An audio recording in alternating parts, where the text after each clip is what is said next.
추석을 앞두고 명절이란 도대체 어떤 날일까 한번 생각해 봤어요. 자, 여러분, 명절이 뭘까요? 명절. 많이 쓰잖아요. 명절이 돌아왔네. 명절이 뭐예요? 뜻도 모르고 우리가 쓰고 있는 거예요. 세상에. 더 놀라운 건 그래도 다 알아들어. 와. 어쨌든 명절 풍속이 많이 바뀌어서 말입니다. 공항이 아주 북적된다 이런 얘기가 들리지만 그래도 아직도 많은 분들이 여러분처럼 또 고향을 찾고 부모를 찾기도 하죠. 도대체 명절이 다른 날과 뭐가 다르기에 이렇게 떠나온 고향을 우리가 찾게 될까? 도대체 그날은 다른 날과 뭐가 그렇게 구별되기에 명절이라는 말을 붙이고 모래알처럼 흩어져 살았던 사람들이 마치 자석에 끌리듯 말이죠. 고향을 찾아올까? 도대체 그날이 무슨 의미가 있어서 점으로 떨어져 살던 사람들이 말이죠. 잊고 지냈던 가족이란 연결고리를 찾아서 그렇게 몰려들까? 명절은 뭡니까? 맛있는 거 먹는 날. 그렇죠? 아주 오랜만에 부모를 만나고 가족을 만나보는 날. 그 정도의 의미. 가족을 뜻하는 영어 패밀리라고 하는 것이 있는데 이것은 가족뿐 아니라 좀 더 의미를 확장하면 내가 속한 일족이나 혹은 가문을 말하기도 하겠고 좀 더 확장하면 내가 몸담고 있는 조직을 말하기도 해요. 그래서 우리는 명절 때마다 고향과 부모를 찾아서 방문하고 그 가운데서 내가 누구구나라는 것을 또 내가 여기에 속한 사람이구나라는 것을 알게 되죠. 많은 사람들이 외롭다는 세상 아니겠습니까?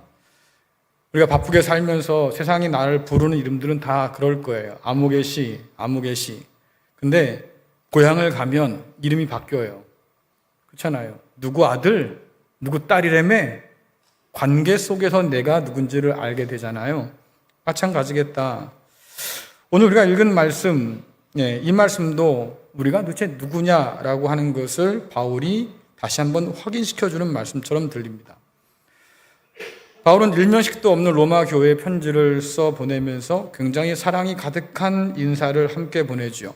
자, 로마서 1장 7절 말씀 같이 읽겠습니다. 시작. 로마에서 하나님의 사랑하심을 받고 성도로 부르심을 받은 모든 자에게 하나님 우리 아버지와 주 예수 그리스도로부터 은혜와 평강이 있기를 원하노라. 아멘.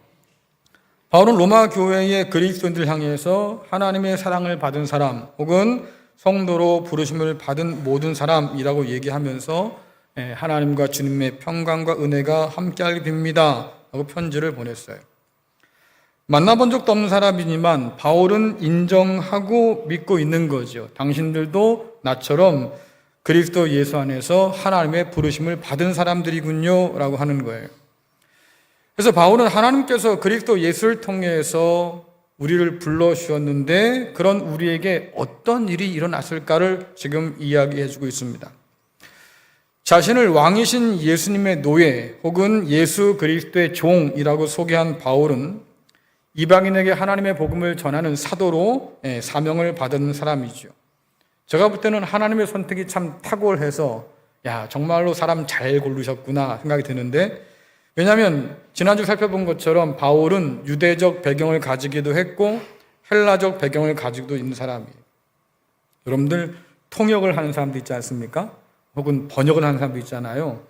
그들이 가장 어려운 건 뭐냐면 그 본래 단어가 가지고 있는 뉘앙스나 여러 가지 층이 있는 그런 의미들이에요. 그러니까 우리는 그냥 쉽게 쓰는 말이지만 그러나 이 말을 번역해서 누군가에게 전해줄 때는 딱히 고를 수 있는 말이 많지 않다는 거죠. 우리나라 말이 참 번역하기가 어려운 게 가끔 말씀도 드리지만 파라타라는 말을 우리는 굉장한 다양한 층으로 얘기하잖아요. 파라타, 퍼렇다, 시퍼러 등등하다, 기타 등등등등. 근데 이런 모든 것들을 그냥 파라타는 블루라는 말로 다 퉁칠 수는 없다 그 말이에요. 그러니까 이런 의미의 차이들을 잘 이해하고 문화적 배경들을 잘 이해한 사람이 번역을 할 때 왜곡되지 않고 전달될 수 있겠다. 사실은 우리나라가 노벨 문학상을 받긴 했지만요, 그 문학상을 받았을 때의 가장 큰 조력자는 번역가였어요. 번역가가 정말로 심혈을 기울여서 그 내용을 있는 그대로 전달하기 위해서 참 애를 많이 썼다고 그러죠. 사실 노벨상을 받았다고 하면 벌써 받았을 거예요. 사뿐히 지려 밟고 가시옵소서. 근데 이 말을 번역할 길이 없어요. 그 뉘앙스를 살릴 수가 없단 말이에요. 그러니까 많은 작품들이 아깝게도 세계적으로 인정받지 못하지만, 그러나 바울처럼 말입니다. 두 문화권을 다 이해하는 사람이라고 하면 그렇게 해석하는데 어려움이 없겠다. 유대 지역에서 시작된 복음을 헬라 사람들에게 증거할 때는 왜곡이 없어야 될 텐데, 그러기 위해서는 율법을 혹은 성경을 잘 아는 바울이, 그들의 문화권을 잘 아는 바울이 번역해서 전달하기가 얼마나 좋았을까. 그러니 하나님께서 사람을 참 정확하게 보셨다 생각이 드는데, 로마서 1장 2절부터 4절 말씀에 보면요, 바울이 전할 복음이 무엇인지를 우리에게 보여줘요. 같이 한번 읽겠습니다. 시작.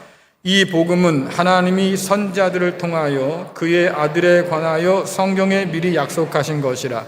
그의 아들에 관하여 말하면 육신으로는 다윗의 혈통에서 나셨고 성결의 영으로는 죽은 자들 가운데서 부활하사 능력으로 하나님의 아들로 선포되셨으니 곧 우리 주 예수 그리스도시니라. 아멘. 복음이라고 하는 단어는 구약적 배경이 있고 신약적 배경도 있습니다. 단어는 하나지만 두 가지의 배경을 다 가지고 있는 말이다라고 하는 건데, 구약적 배경으로 보면 복음은 기쁜 소식이었어요. 기쁜 소식을 전하는 사람의 발이 아름답다 하실 때 바로 그 기쁜 소식인데요, 그때의 기쁜 소식 복음은 뭐냐라고 하니까 하나님께서 왕으로 오셔서 이제는 이스라엘이 더 이상 포로 상태에 있지 않아도 된다. 하나님이 왕으로 오셔서 그 백성 가운데 임하심으로 그 백성을 이제는 건져내신다는 그 이야기가, 그 소식이 구약이 말하는 복음이었어요. 그러면 신약에서 말하는 복음은 뭐냐라고 하니까, 보통 이 복음이라고 하는 단어는 말씀드린 것처럼 왕이 탄생했다거나 혹은 왕의 후계자가 탄생했다거나 아니면 왕이 나가서 싸운 전쟁에서 승리했다는 소식이거든요. 그러니까 결국 구약도 그렇고 신약도 그렇고 이 복음이라고 하는 것은 왕과 관련되어 있는 소식이었어요. 그럼 바울이 전하는 복음이 대체 뭐냐라고 하니까, 다윗 혈통에서 영원한 왕이 태어날 거야. 이것이 이스라엘 백성들의 믿음이었는데, 그 믿음대로 하나님께 약속하신 대로 그리스도 예수께서 왕으로 이 땅 가운데 오셨다. 이제는 그 백성 가운데 왕으로 임하여 주셨다. 그분이 누구신데? 라고 하니까 그분이 하나님이시다 라고 하는 거죠. 그렇기 때문에 바울이 전한 이 복음은요, 새로운 게 아니에요. 이전에 구약 성경에 기록된 수많은 예언들, 또 그 예언을 하면서 예언자들이 품어왔던 그런 아름다운 소식이 드디어 신약 시대에 와서 그리스도 예수를 통해서 이루어졌다고 하는 거죠. 그러니 새로운 것이 아니라 하나님께서 약속을 이루셨다고 하는 놀라운 소식이었던 거예요. 그래서 그런 관점에서 보면 이스라엘의 하나님이 곧 예수 그리스도의 하나님이시다라고 말할 수 있는 거죠. 또한 그분은 그 백성을 위해서 십자가에서 죽고 부활하신 분이신데, 그 부활을 통해서 하나님의 아들로 선포되었다 얘기해요. 많은 사람들이 이 말의 의미를 잘 이해하지 못합니다. 사람인데 위대한 일을 해서 사람들이 신격화시킨 거야, 이렇게 생각하는 사람들이 많아요. 그런데 그것은 잘못 이해한 겁니다. 하나님께서는 부활을 통해서 하나님의 아들이심을 보여주었다라는 뜻이에요. 지난 나눈 말씀처럼 당시의 유대인들은 메시아에 관한 여러 가지 믿음들이 있었지요. 메시아는 바다 위를 걸어올 거야, 뭐 이런 얘기도 했었고요. 또 메시아는 문둥병도 고칠 거야, 이런 얘기들을 했었거든요. 그 중에 하나가 뭐냐면 메시아는 절대로 죽지 않아, 이런 믿음이 있었어요. 그런데 그 당시에 많은 사람들이 내가 바로 그 메시아야, 다윗의 자손이야 라고 주장하면서 사람들을 이끌고 로마에 대항한 적이 많았습니다. 그때마다 로마에게 패배했어요. 그리고는 그들은 반역했던 사람들은 다 십자가에 죽임을 당했습니다. 그러니까 유대인들 입장에서 볼 때는 메시아인 줄 알았는데 알고 보니까 메시아가 아니네. 왜? 죽었잖아. 이렇게 된 거예요. 그러니까 그가 죽었다고 하는 것은 그가 메시아가 아니라는 강력한 증거지. 그렇기 때문에 바울이 교회를 핍박했던 거지요. 내가 알기로 예수는 분명히 죽었는데 왜 너희들은 그 예수가 메시아라고 말하는 거냐? 안 믿는 거예요. 그러나 예수님의 제자들은 부활하신 주님 만나지 않았습니까? 부활한 주님 만나서 말입니다. 광장에서, 성전 앞에서, 시장에서 말이죠. 예수님이 주라고, 너희가 십자가에 못 박아 주인 그분이 바로 메시아고 하나님의 아들이라고 이런 얘기를 했고, 하나님은 그를 다시 살렸다 이렇게 얘기하니까 바울 입장에서 혹은 유대인 입장에서 보면, 야, 웃기지 마. 예수가 죽은 건 삼쪽 동자도 다 알아. 근데 뭘 예수가 메시아야? 말도 안 되지. 그러니 자꾸 핍박할 수밖에 없던 거예요. 거짓말로 백성들을 미혹한다고 얘기했던 거죠. 그런데 이런 바울의 인생 가운데 정말로 뒤집힐 만한 큰 일이 있었는데 그게 뭡니까? 다메섹 도상으로 가다가 부활하신 주님을 만난 사건. 죽은 줄만 알았어요. 근데 그분이 죽음을 이기고 다시 살아나셔서 바울을 찾아오신 거예요. 그러니 죽었으니 메시아가 아니라고 생각했는데 그분이 다시 사셔서 나를 찾아왔다고 하면 이분이 메시아가 맞구나. 하나님의 아들이 맞구나. 왕으로 우리를 위해서 오신 바로 그분이 맞구나. 그 주님을 만난 순간 모든 의심과 모든 불신이 다 사라지고 만 거지요. 주님께서 부활하셨다? 이것은 주님께서 메시아라는 아주 강력한 증거였고 하나님의 아들이라고 하는 아주 강력한 증거였던 거예요. 그러니까 바울은 예수님께서 바로 그 왕이시다, 약속대로 오신 바로 그 메시아시다라고 지금 이야기하고 있는 거죠. 뿐만 아니라 이 부활은 아주 강력한 증거가 되는 것이 뭡니까? 왕이신 하나님께서 이제는 죄와 사망으로 얼룩진 이 세상을 새롭게 바꾸시는구나. 죽음을 정복하고 이겨내신 그분께서 이 세상을 다시 새롭게 하시겠구나. 부활의 첫 열매가 되신 예수님이시니까 그분을 믿는 모든 자들이 그 생명을 받아 누리겠구나. 다시 말하면 새 창조를 시작하셔서 이젠 그분께서 완성하시겠구나를 내다볼 수 있는 거죠. 그래서 부활은 하나님의 능력이라고 이야기하는 거예요. 바울이 부활에 관해서 굉장히 많이 강조했지요. 부활이 없다고 하면 그리스도 예수께서 다시 산 것이 아니라고 하면 내가 여러분에게 전하는 모든 것이 다 거짓이고 다 헛된 것일 뿐일 거다. 또 우리가 믿는 이 복음 안에서 말입니다. 예수가 부활했다고 믿으니까 또 그분이 다시 오신다고 믿으니까 그런 우리가 얼마나 불쌍한 사람이겠냐.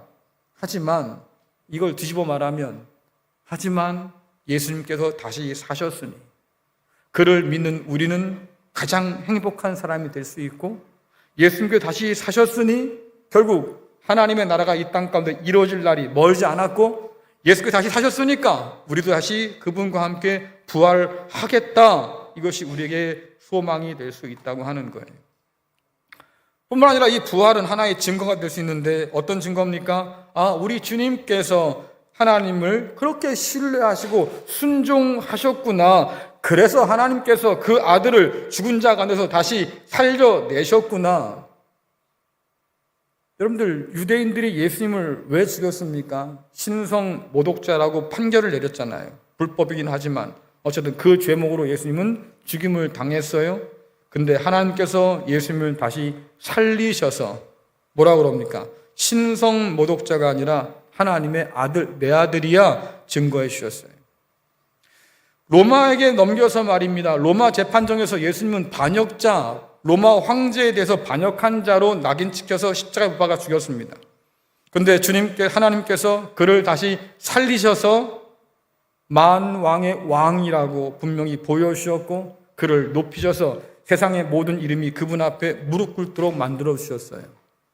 그러니 예수님께서 하나님을 신뢰했고 끝까지 순종했던 그것을 하나님께서 옳다고 받아주셨고 그 증거로 주님을 다시 살려서 높여주셨다고 하는 거죠. 이것이 복음 안에 들어있는 내용들이에요. 앞으로 저와 여러분이 로마서를 읽어가면서 이러한 내용들을 함께 다루게 될 텐데 중요한 건 바울이 전하는 이 복음은요.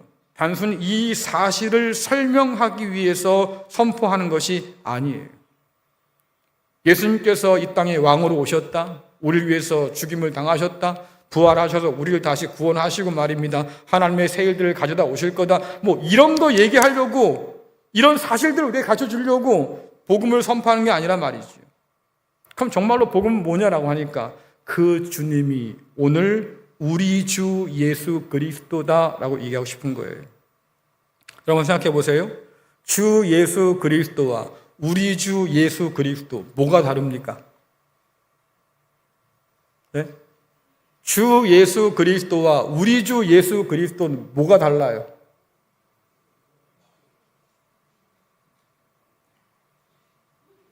그게 그거지 뭐. 그게 그거면 제가 말하겠어요? 그러니까 다를 것 같으니까. 그럼 뭐가 다를까?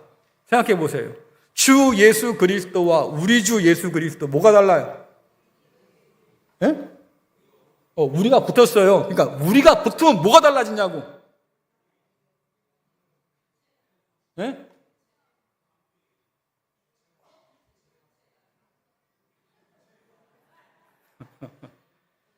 자, 여러분들 우리 자가 붙기 시작하면서부터 관계가 시작돼요. 예수님이 하나님의 아들인 게 나랑 뭔 상관 있어요?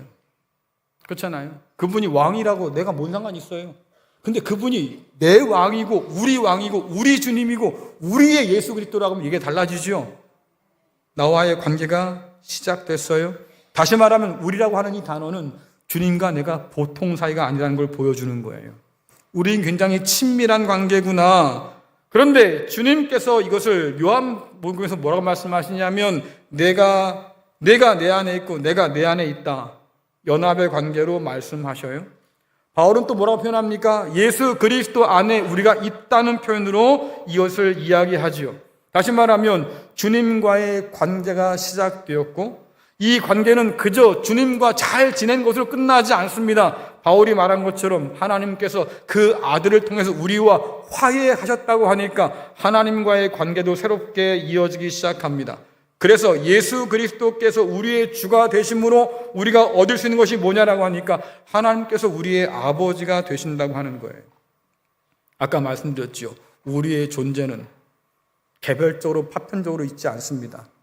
사람과의 관계 속에서 누군가의 관계 속에서 내가 어디에 소속되느냐에 따라서 우리의 존재가 결정되는데 하나님의 말씀에 의하면 복음에 의하면 그리스도 예수 안에 있는 우리가 결국은 하나님의 자녀가 되어서 하나님을 우리의 아버지라고 부를 수 있게 된다고 하는 거예요.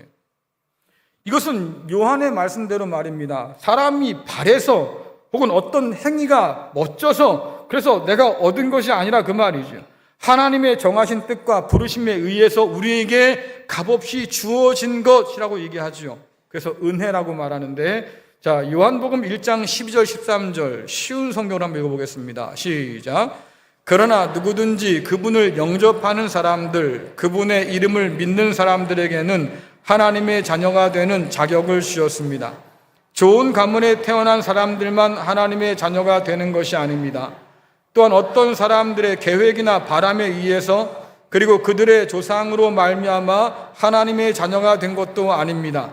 다만 그들은 하나님 자신이 그들의 아버지라는 사실 때문에 하나님의 자녀가 된 것입니다. 아멘. 좋은 가문에 태어나서 당연하게 하나님의 자녀가 된 것도 아니에요. 혹은 내가 너무나 간절히 바라고 소원해서 하나님의 자녀가 된 것도 아니에요. 혈통이 좋아서 말입니다. 하나님 자녀가 된 것도 아니에요.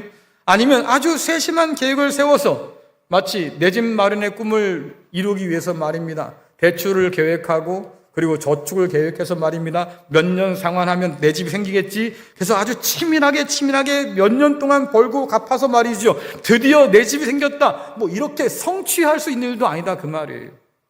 그럼 도대체 이 놀라운 일이 어떻게 된 거냐? 하나님께서 그냥 우리의 아버지가 되셔서 우리가 하나님을 아버지라고 부르는 거다라고 하는 거지요. 우리가 뭘 잘해서가 아니라 하나님께서 우리를 먼저 사랑하셔서. 이 말씀의 가장 강력한 증거가 누굽니까?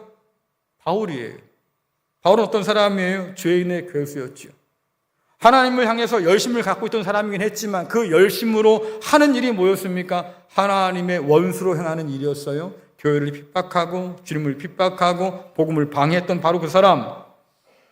그러니 원래대로 하자고 하면 그냥 번개를 치든지 벼락을 치든지 그래서 그냥 죽게 하면 딱 좋을 사람이었는데 하나님께서 묻지도 않고 따지지도 않고 그냥 불러주셨어요. 찾아와 만나주셨어요. 그 은혜와 사랑의 증거가 뭡니까? 바로 바울이었어요. 여러분들은 어때요? 여러분들은 하나님의 은혜의 증거가 되고 있습니까? 나를 봐라, 내 꼴을 봐라, 이런데도 하나님이 나를 사랑하신다고 해서 나를 자녀 삼아 주셨다? 여러분, 그렇게 그 은혜의 증거가 될 수 있겠어요? 우린 종종 잊어버린단 말이에요. 바울이 뭐라고 그래요? 내가 원한 적이 없어요. 내가 어떤 자격이 있었던 것도 아니에요. 하지만 하나님께서 나를 찾아오시고 나를 택하시고 불러주셨어요. 성경이 뭐라고 그래요? 우리가 먼저 택한 게 아니에요. 주님이 우리를 먼저 택하셨어요. 우리가 먼저 하나님을 사랑한 게 아니에요. 하나님이 우리를 먼저 사랑해 주셨어요.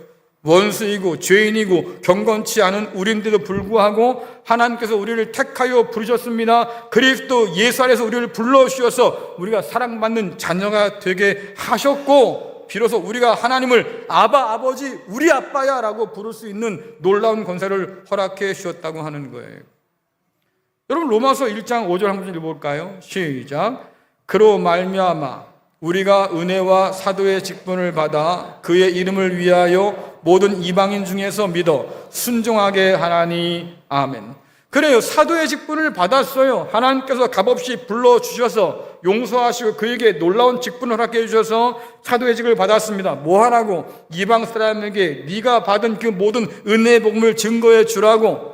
그래서 뭐 하라고요? 그 이방 사람들도 부르심에 순종해서 하나님의 자녀와 하나님을 아버지라 부르는 이 놀라운 특권을 누릴 수 있도록 내가 먼저 맛봤으니까 전해주어라라고 하는 거잖아요.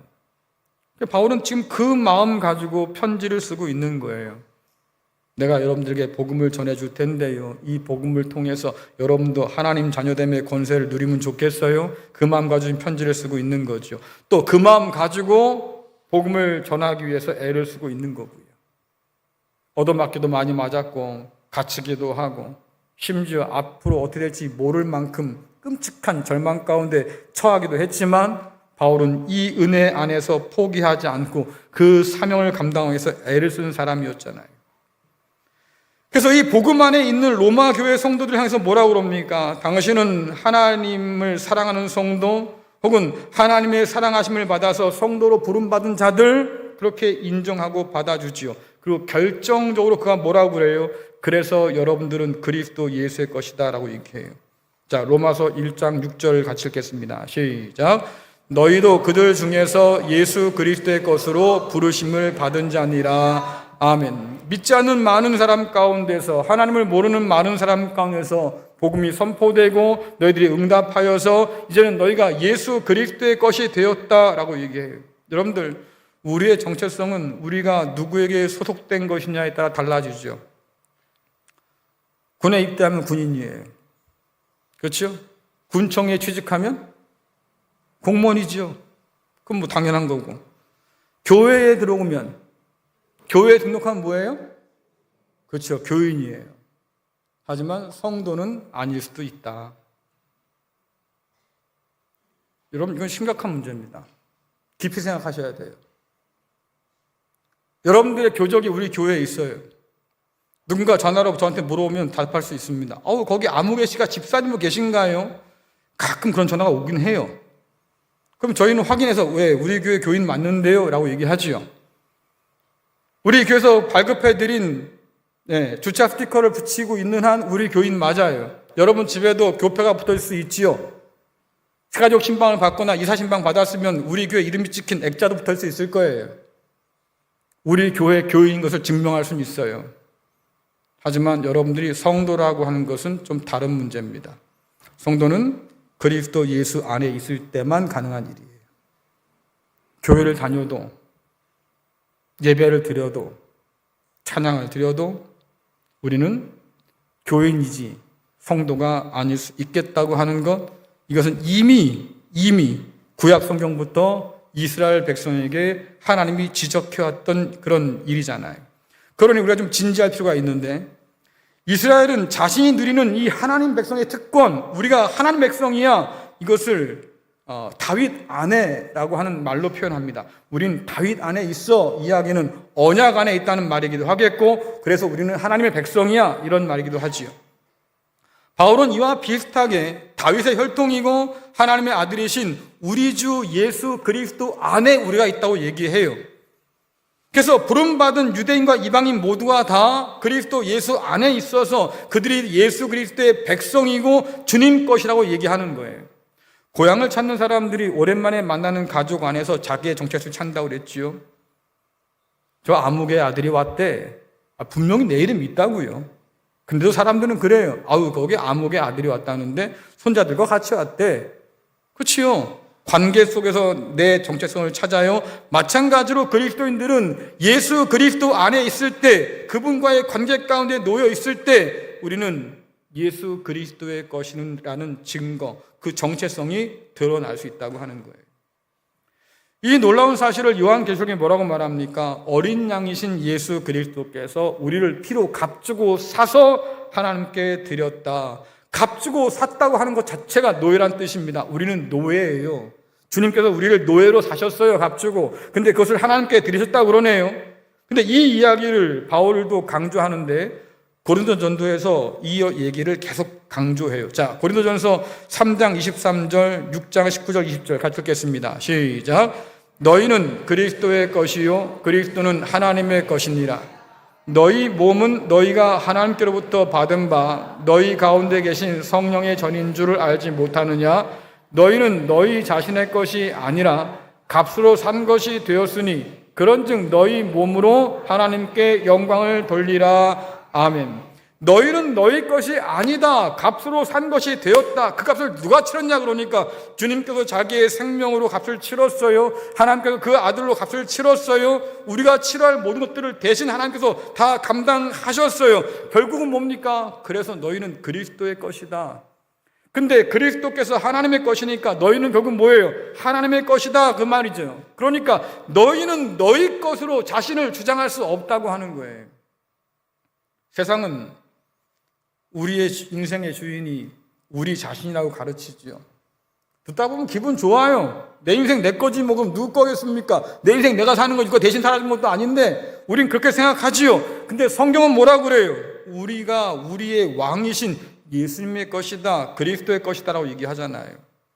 그러면 우리가 주님 것이라고 하면 하나님 것이기도 해서 좀 더 복음적으로 살펴보자고 하면 하나님이 그 아들을 통해서 우리를 불러주셨다. 그래서 우리가 죄인이었지만 이제는 사랑받는 하나님의 자녀가 되었다라고 하고, 그럴 때만 우리는 하나님을 아버지라고, 우리 아버지라고 기도하고 부를 수 있게 되었다고 하는 거예요. 주님께서는 그 아버지를 향해서 우리에게 가르쳐주지요. 너희 아버지는 좋은 아버지야. 하늘에 계신 너희 아버지는 좋은 분이시다. 선하신 분이야. 내 아버지 곧 너희의 아버지라고 가르쳐주신 주님께서 그 하나님을 우리에게 가르쳐 주셨는데, 예수 그리스도의 아버지이신 하나님께서 곧 우리의 아버지도 되신다. 이것이 부름받은 우리가 누리는 놀라운 정체다. 이제 우리는 우리 주 예수 그리스도 안에서 하나님의 가족이 되었고, 이것이 그리스도의 것으로 부름받았다고 하는 의미이기도 하고, 바울이 우리가 꼭 알았으면 좋겠다고 편지까지 써가지고 우리에게 보여준 정체성이죠. 그러니 예수 그리스도께서 우리의 주가 되심을 우리가 믿는다고 하면 부름받은 우리는 우리 주님께만 순종해야 되는 주님의 것임을 우리가 믿을 수밖에 없겠다. 주님께서 우리의 주가 되신다고 하면 다른 대상이 아니라 오직 주님께만 충성을 다하고, 우리 주님께만 열심을 다하고, 우리 주님께만 우리의 모든 사랑들을 다 드려서 섬겨하는 것이 마땅하겠다. 그리고 그럴 때만 우리는 하나님을 아버지로 섬기는 하나님의 자녀요 가족이 된다. 그저 교회를 다니는 사람이 아니라 그 부르심에 믿음으로 응답해서 순종하는 사람만이 그 사랑을 입은 자요, 성도로 부르심을 받은 자요, 하나님은 그들을 위해서 오늘도 은혜와 평강을 베풀어 주신다고 말씀하지요. 그럼 여러분들 한번 생각해 보십시오. 나는 오늘 누구의 것으로 살고 있을까? 도대체 내 정체는 뭘까? 복음 앞에서, 하나님의 부르심 앞에서 선 나는 도대체 누구로 부름받고 누구의 것으로 오늘 살고자 하는 걸까? 세상이 흩어져서 점처럼 살아왔어요. 흩어진 파편처럼 그렇게 살아왔단 말이지요. 그런데도 우리가 고향을 방문하면서 아, 내가 누구구나, 내가 누구에게 속했구나 다시 생각하는 것처럼 오늘 우리가 누구의 것인지, 무엇으로 살아야 하는지 복음 앞에서 다시금 깨닫게 된다고 하는 거예요. 우리 주 예수 그리스도 안에 있는 우리는 영광스러운 주님의 것이지요. 그리스도께서 왕으로 오셨고 다시 오신다고 하는 것을 믿는다고 하면 우리는 하나님의 가족이요, 왕의 가족이요, 그래서 흔히 말하는 로얄 패밀리라고 하는 사실도 우리는 받아들일 수 있어야 하겠다. 문제는 잘 안 믿겨요. 복음이 잘 믿기지 않는 이유는 믿을 수가 없기 때문이에요. 왜? 너무 어마어마한 얘기를 하고 있잖아요. 사실은 저와 여러분은 알고 있습니다. 잘 있어, 잘 가, 그리고 문 닫고 집에 들어가서 말이죠. 혼자 이불 뒤집어서 있다 보면 내가 누군지 적나게 다 드러나잖아요. 그렇지 않아요? 내가 누군지는 내가 잘 아니까. 하나님의 은혜를 생각하면 가당치 않은 거지요. 이런 나한테 하나님께서 그런 은혜를 주실 이유가 뭘까? 믿기지 않는 거예요. 믿을 수 없는 이야기를 들으면 우린 그러지요. 보러 한번 꼬집어봐. 믿기 어려우니까. 그래도 믿지 못할 이야기가 많다 그 말이에요. 그러니까 하나님께서 아들을 통해서 나를 값주고 사셨다. 하나님이 나를 하나님의 자녀로 삼아주셔서 내가 하나님의 아버지라고 부르게 하셨다. 내가 이 세상 것이 아니라 그리스도 예수의 것을 살게 하셨다. 믿기지가 않지요. 하지만 여러분들, 나를 보고 하나님께서 불러주신 거잖아요. 내가 누군지를 알고 불러주신 거잖아요. 저와 여러분이 죄인 줄 모르고 아차, 내가 실수해서 널 불렀어. 하나님 그렇게 말씀하지 않는다. 우리가 하나님의 원수로 행하는 것을 뻔히 알면서도 우리가 경건하지 않아서 말입니다. 하나님의 뜻에 순종하지 않는 걸 알면서도 우리를 찾아오셔서 너 내 것 하자라고 불러주신 하나님, 여전히 죄와 사망과 사단의 권세 아래 신음하는 우리인데 말입니다. 이런 우리에게 마땅한 진노 대신에 아들을 통해 사랑을 부어주셔서 너는 내 자녀라고 불러주신 바로 그 하나님. 제가 탕자의 비유를 좋아하는 이유는 바로 거기에 있어요. 거기에는 탕자를 아무 조건 없이 받아주는 아버지가 계시거든요. 스스로도 나는 아버지의 아들이라고 말할 수 없는 사람입니다. 알아요. 그런데 불구하고 그 아버지는 아들을 보듬켜 안지요. 무슨 말이야? 너 내 아들이지. 아들로 다시 삼아 주신다. 그것이 하나님께서 그리스도 예수를 통해서 행하신 일이라고 하면 하나님 약속을 믿으세요. 그리스도 예수를 통해서 하나님이 행하신 일을 믿으세요. 오늘도 복음 안에서 저와 여러분을 다시 불러주시는 하나님의 음성을 믿으세요. 나를 보면 하나님의 약속이 가당치도 않지만 그러나 하나님 약속 안에서 보면 이런 나도 받아주시는 하나님이 얼마나 대단하십니까? 그러니 감사할 수밖에 없고 찬양할 수밖에 없고 예배할 수밖에 없고 이런 나를 값주고 사신 하나님께 충성을 다할 수밖에 없겠지요. 오늘 나는 누구로 살까? 성경에는 이상한 사람들이 참 많이 있었어요. 당시에 예수님 당시에 있던 사람들은 돈과 하나님 둘 중 하나만 섬기려고 하지 않았습니다. 둘 다 섬기려고 했지.